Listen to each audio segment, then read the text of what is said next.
Assalamualaikum guys, kembali lagi ke YouTube channel Belajar Bersama Nafa. Kali ini aku akan membahas tentang pasar, yaitu permintaan dan penawaran sebagai bahasan dalam ekonomi mikro. Sebelumnya aku ingin disclaimer dulu ya, kalau aku juga masih belajar, jadi kemungkinan besar akan ada kesalahan dalam video, tapi teman-teman boleh komentar dan berdiskusi di kolom komentar. Baik, yang pertama yaitu permintaan. Permintaan adalah jumlah barang atau jasa yang diminta oleh pembeli pada berbagai kemungkinan tingkat harga pada waktu tertentu. Nah, secara singkatnya, permintaan itu adalah jumlah barang atau jasa yang diminta oleh pembeli. Ya, sampai situ. Permintaan biasa disebut dalam bahasa Inggris yaitu demand. Adapun hukum permintaan yaitu semakin rendah harga barang, maka semakin banyak barang tersebut diminta. Sebaliknya, maksudnya sebaliknya berarti semakin tinggi harga barang, semakin dikit barang tersebut diminta atau dibeli gitu. Nah, inilah perilaku konsumen. Karena perilaku konsumen itu akan membeli pada harga barang yang rendah. Maka dari itu hukum permintaan adalah semakin rendah harga barang, semakin banyak barang tersebut diminta. Tapi yang harus digarisbawahi, kita harus menambahkan kata-kata ceteris paribus. Apa itu ceteris paribus? Ceteris paribus adalah faktor-faktor lain dianggap tetap. Maksudnya, faktor selain harga dianggap tetap. Dapat kita lihat faktor-faktor lain tersebut adalah pendapatan, selera, jumlah penduduk, dan perkiraan ekonomi. Nah, maksudnya apa sih ceteris paribus ini? Oke, aku ada contoh di sini adalah contohnya Nata ingin membeli tiket konser BTS seharga 300.000. Namun tiket konser yang tersisa seharga 500.000. Jadi yang 300.000 udah habis. Nah, bagaimana keputusan Nata apakah dia akan membeli tiket konser ini atau enggak? Nah, ada dua kemungkinan nih kalau sesuai hukum permintaan. Kalau sesuai hukum permintaan, dia akan tidak beli karena dia mengikuti hukum permintaan. Semakin rendah harga barang, semakin banyak barang yang diminta. Kan 500.000 mahal, maka dia tidak akan beli karena dia pengennya awalnya beli 300.000 kan. Nah, tapi kalau ceteris paribus, yaitu berarti apa? Faktor dia sama BTS itu nggak terlalu suka gitu, biasa aja.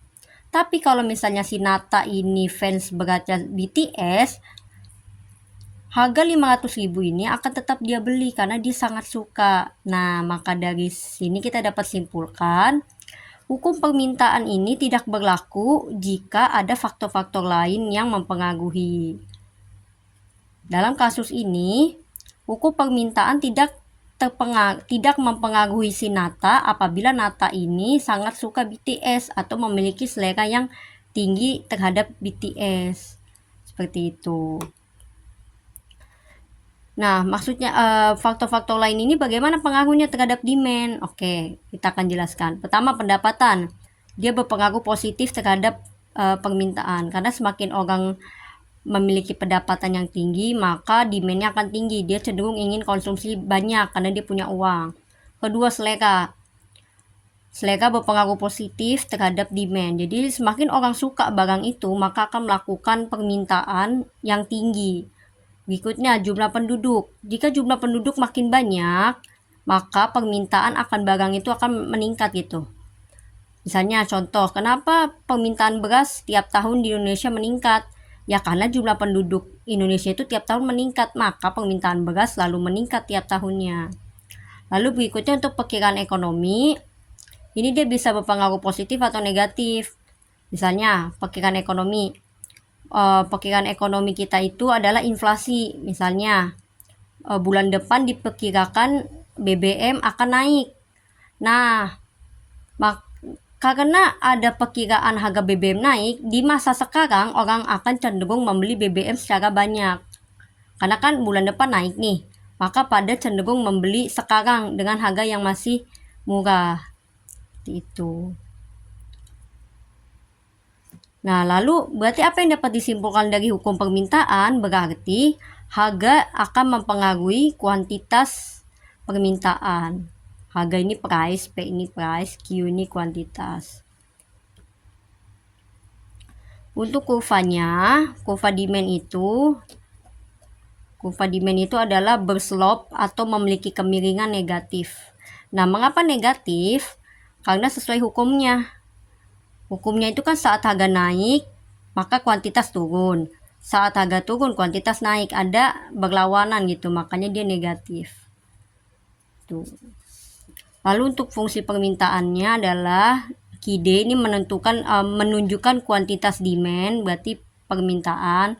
QD sama dengan minus AP plus B, atau PD sama dengan min dalam kurung 1 per A Q plus B per A.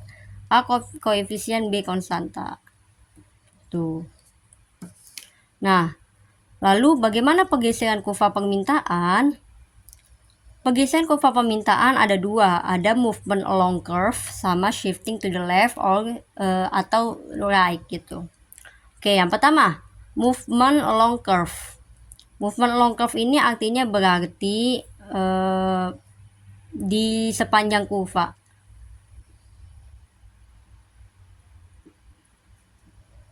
Nah, apa faktornya? Yaitu harga barang itu sendiri. Contoh misalnya, saat harga 30, kuantitas demand yang diminta adalah 20. Saat harga naik menjadi 50, yang diminta 17, 60 adalah 15. Dapat kita lihat, berarti kan kurva itu hanya bergeser. Kurva tidak bergeser maksudnya, kurva tidak bergeser, tapi hanya titik-titiknya yang bergeser di sepanjang kurva. Awalnya titiknya di sini, terus pindah ke sini, terus ke sini. Tuh. Nah, ini namanya movement along curve. Sepanjang kurva, titik-titik berpindah sepanjang kurva. Tuh, jadi misalnya ada, tadi aku udah jelasin permintaannya, harganya adalah 30.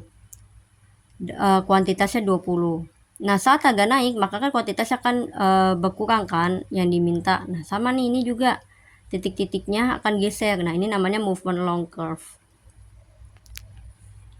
Nah, lalu kalau shifting to the left atau right itu bagaimana? Misalnya, kenaikan pendapatan. Tadi udah aku bahas kalau kenaikan pendapatan itu kan akan menambah permintaan.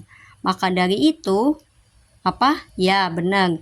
Kurva permintaan akan geser ke kanan. Berarti dia shifting to the right, ke kanan. Gitu. Nah, kasus kedua, bagaimana kalau di negara Jepang penduduknya menurun? Bagaimana ngaruhnya ke kurva demand? Ya betul, yaitu bergeser ke kiri atau akan menurun juga. Dia geser ke kiri, berarti to the left. Seperti itu. Selanjutnya kita akan masuk ke dalam materi penawaran atau dari sisi penjual. Penawaran atau supply adalah jumlah barang atau jasa yang disediakan oleh penjual untuk dijual kepada konsumen pada berbagai kemungkinan tingkat harga pada waktu tertentu. Singkatnya adalah jumlah barang atau jasa yang dijual oleh penjual. Itu singkatnya.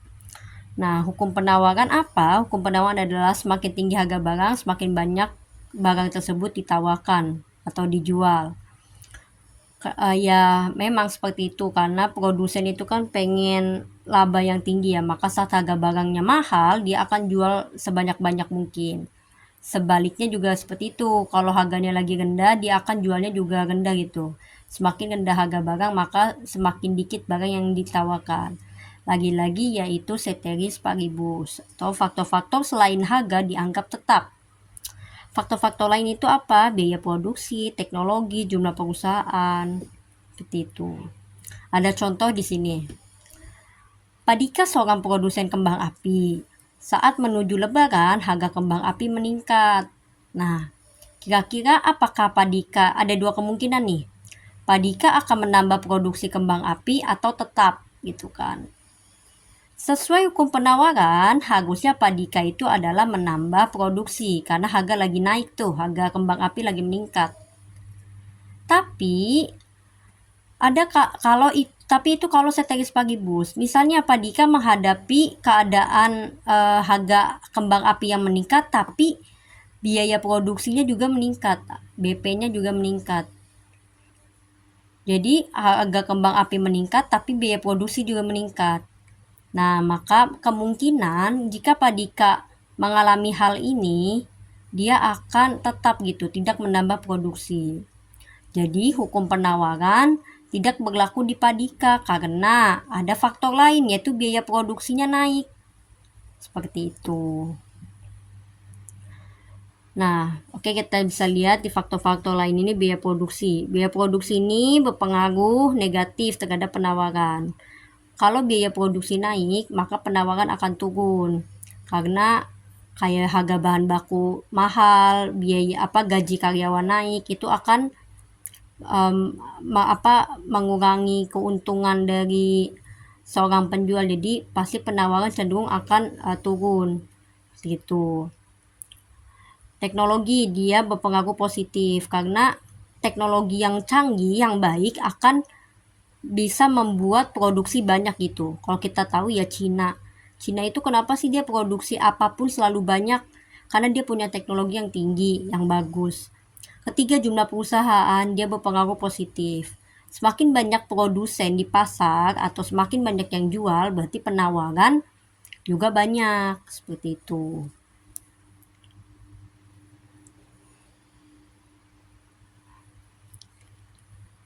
Nah, selanjutnya, bagaimana kurvanya? Yaitu dia berslop atau kemiringannya positif. Karena saat harga naik, kuantitas penawaran juga naik. Jadi sama-sama naik gitu kan, maka dia positif.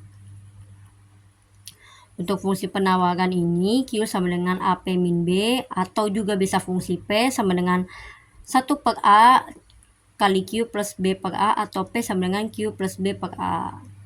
A koefisien, B konstanta. Nah, kita akan membahas tentang pergeseran kurva penawaran.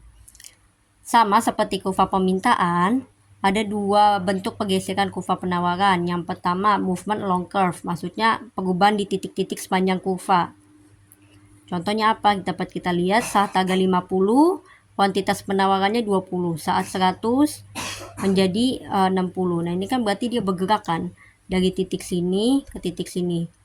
Tapi dalam satu kurva.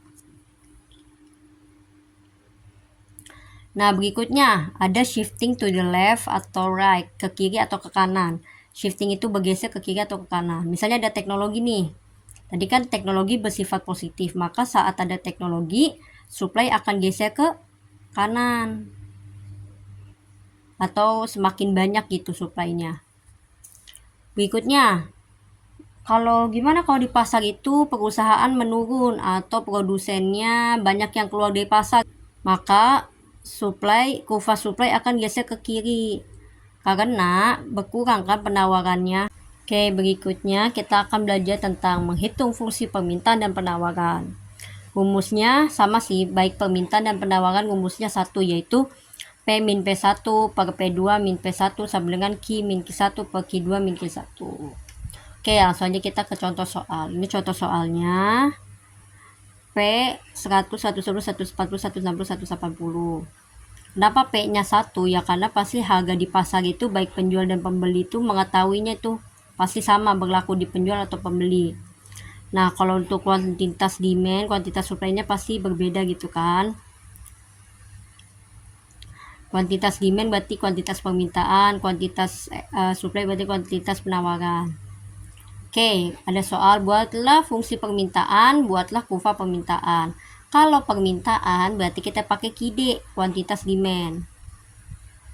Oke, langsung aja kita masukin rumus. P min P1 per P2 min P1 sama dengan Q min Q1 per Q2 min Q1. Nah, kita masukin nih, P1-nya berapa nih? Yang pertama nih. Jadi ini kan 1, 2, 3, 4, 5. P1-nya 100.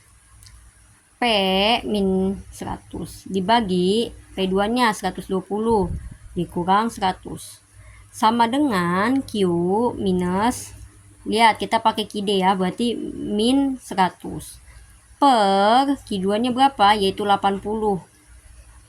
dikurang 100 yang Q1-nya. Oke. Nah, hasilnya ini adalah P-100, karena P tidak bisa dikurang 100 ya, dibagi 20 sama dengan Q-100 per min 20. Jadi ingat ya, setiap variabel tidak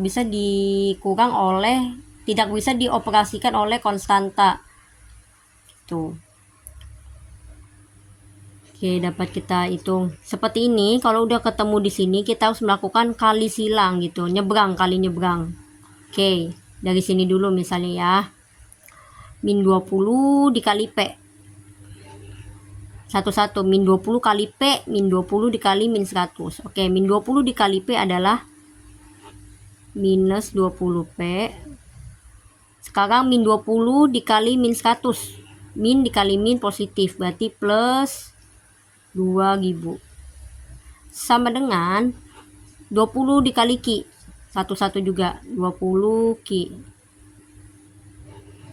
20 dikali min 100 berarti positif dikali negatif 2000. Nah, kalau udah seperti ini, kita harus membuat fungsi antara fungsi P atau Q. Nah, aku akan membuat dalam fungsi P dulu kan. Berarti gimana caranya? Berarti adalah min 20P sama dengan, kita tulis dulu yang aku nyebutnya ini yang punya rumah 20Q minus 2000.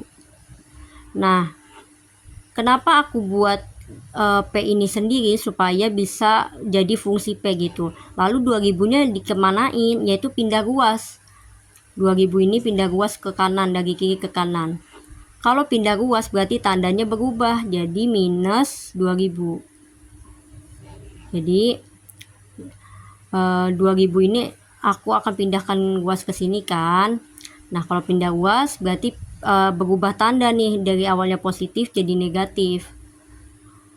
20P nya aku buat sendiri, dia harus jomblo gitu di sebelah kiri supaya jadi fungsi P. Oke, min 20P sama dengan 20Q min 2000. Selanjutnya, apakah ada yang bisa dijumlah? Bisa, yaitu min 2000 min 2000. Nah, kita tulis ulang, min 20P sama dengan 20Q min 2000 yaitu min 4000. Oke, sebenarnya udah selesai, tapi kita harus menyederhanakan, yaitu dengan cara apa? Ini P nya harus sendiri gitu, berarti harus digimanain gitu kan. Berarti P sama dengan 20Q min 4000 dibagi oleh minus 20. Jadi yang awalnya di sini kita pindahin ke sini, jadi pembagi gitu kan. Awalnya dia menjadi koefisien, terus dipindahin jadi pembagi. P sama dengan 20Q min 4000 dibagi min 20, berarti ini kan positif dibagi negatif jadi negatif. 20 bagi 20 1Q. Nah, negatif bagi negatif positif. 4000 dibagi 20 yaitu 200. Seperti ini, P sama dengan min 1Q plus 200. Lalu bagaimana kalau misalnya bentuk Q-nya gimana gitu? Gampang, kita tinggal pindah aja. Kalau mau dalam bentuk Q berarti ini pindah ke kiri, berarti jadi apa? Positif. Jadi 1Q sama dengan ini pindah ke kanan, jadi minus P plus 200. Seperti itu. Nah, lalu bagaimana dengan kurva permintaan? Sebenarnya kalau kurva permintaan gampang, kita hanya cukup menghubungkan titik-titik. Misalnya 100 sama 100. 120 dengan 80.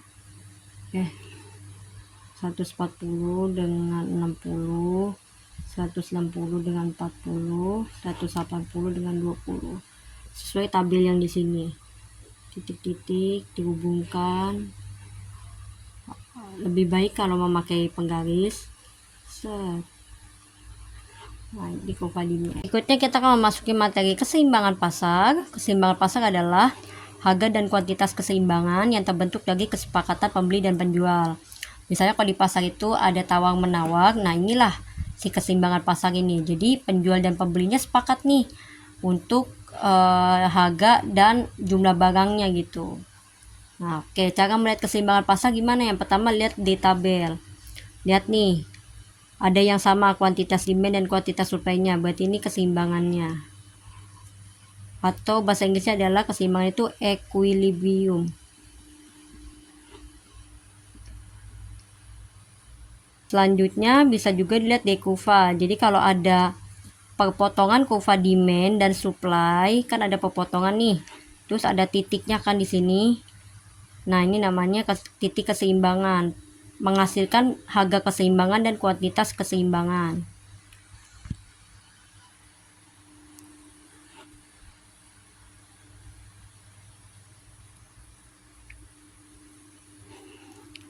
Nah, lalu bisa juga kita kalau misalnya tidak ada tabel dan kurva, kita harus menghitung gitu. Rumusnya adalah PD sama dengan PS, atau berarti fungsi PD sama dengan fungsi PS, atau kalau nggak ada PD PS kita pakai QD atau QS. QD sama dengan QS maksudnya. Contoh misalnya diketahui QD sama dengan 18 min P, QS-nya 12 plus 2P. Ya udah kita tinggal hitung. QD sama dengan QS. QD-nya 18 min P sama dengan 12 plus 2P. Nah, kita harus memisahkan P dengan P, angka dengan angka. Berarti min P ini harus pindah ruas ke kiri, 2P-nya jadi negatif. Negatif 2P sama dengan 12, 18-nya pindah ruas ke kanan jadi minus 18. Minus P, minus 2P, minus 3P.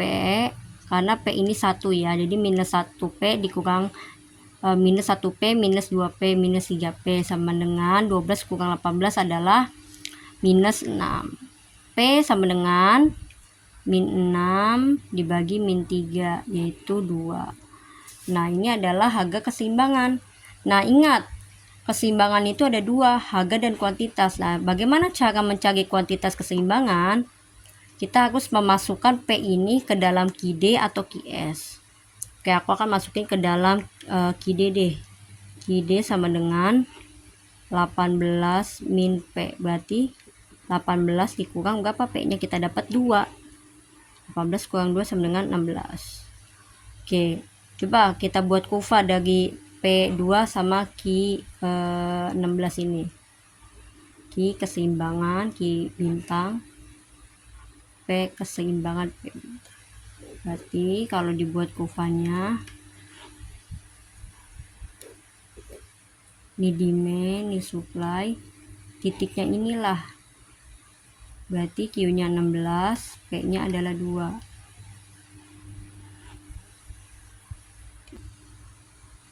Sekian materi pasar hari ini. Mohon maaf jika ada kesalahan. Teman-teman kalau suka boleh like, komen, dan share ke teman-teman yang lain. Dan juga jangan lupa untuk subscribe. Kalau mau belajar ekonomi lebih dalam, aku buka private ya yang tertera di video. Oke, terima kasih.